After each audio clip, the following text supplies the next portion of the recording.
यूँ तो आजकल ज़्यादातर लड़कियां और युवा पीढ़ी आर्टिफिशियल ज्वेलरी की तरफ भागती दौड़ती नजर आती है, लेकिन शुभ कार्यों और शादी विवाह में आज भी सोने और चांदी को काफ़ी महत्व दिया जाता है और सोने और चांदी का ही उपयोग किया जाता है।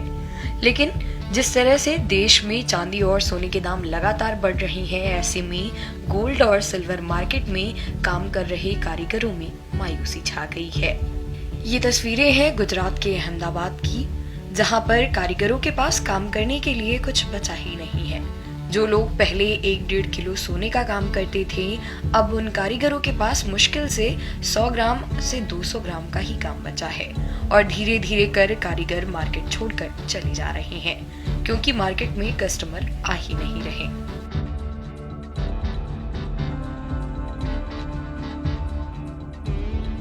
देखिए, पूरा गुजरात के अंदर मेरा ख्याल से 75,000 जैसा कारखाना था और अभी भी है, लेकिन जो बड़े बड़े कंपनी आया वो सब आया तो उसके अंदर काम बढ़ जाता है।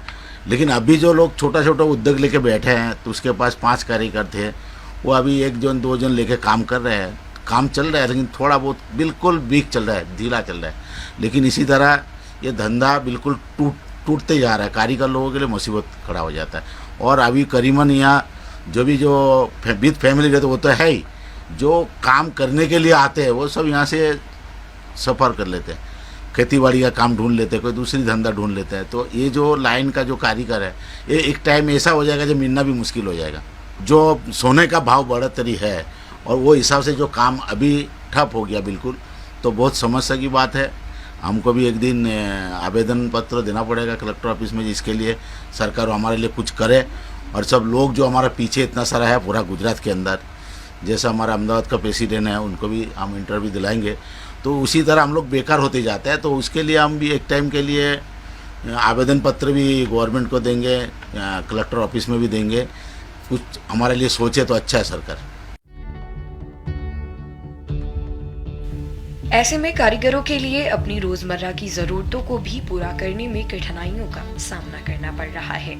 धीरे धीरे मार्केट में जो एक रोशनी का माहौल था, अब वो खत्म होता जा रहा है और हालात ये हैं कि कारीगर गोल्ड ज्वेलरी का काम छोड़कर अपने गांव वापस जाने की सोच रहे हैं।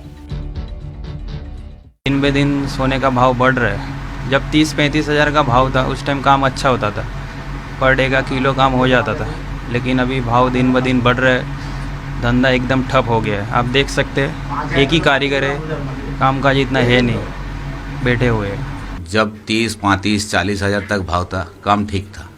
उसका बाद जो भाव बढ़ते बढ़ते एकदम 63 हज़ार में पहुंच गया है। यूँ समझ लो, जिसका 5 कारीगर 10 कारीगर था, उसका जिसका 5 था उसका पास 1 कारीगर है।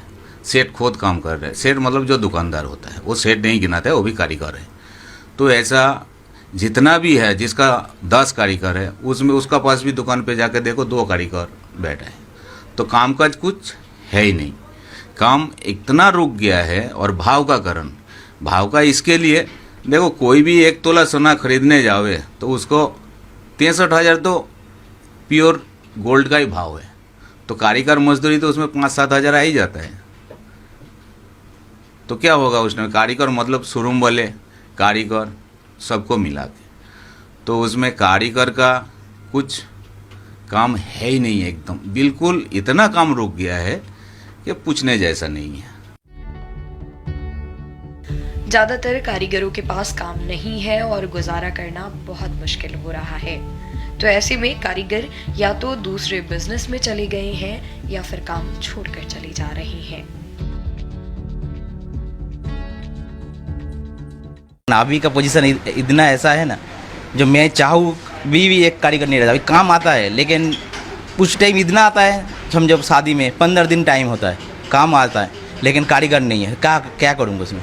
पहले 1-1 महीना 2-2 महीना तक ऑर्डर आते थे, देने का होता था। अभी आता है 10 दिन में कि अठौड़िया में, अभी अर्जेंट चाहिए, तो वो उसके लिए नहीं हो पाता है, फिर काम वापस देना पड़ता है। और कारीगर भी मतलब पहले तो होता था, बाज़ार में पैसा देने से मिलता था, अभी नहीं मिलता इधर। सब लोग गांव पे चला गया, कोई खेतीबाड़ी करता है, दूसरा कोई काम करता है, लेकिन अभी बहुत तकलीफ में है।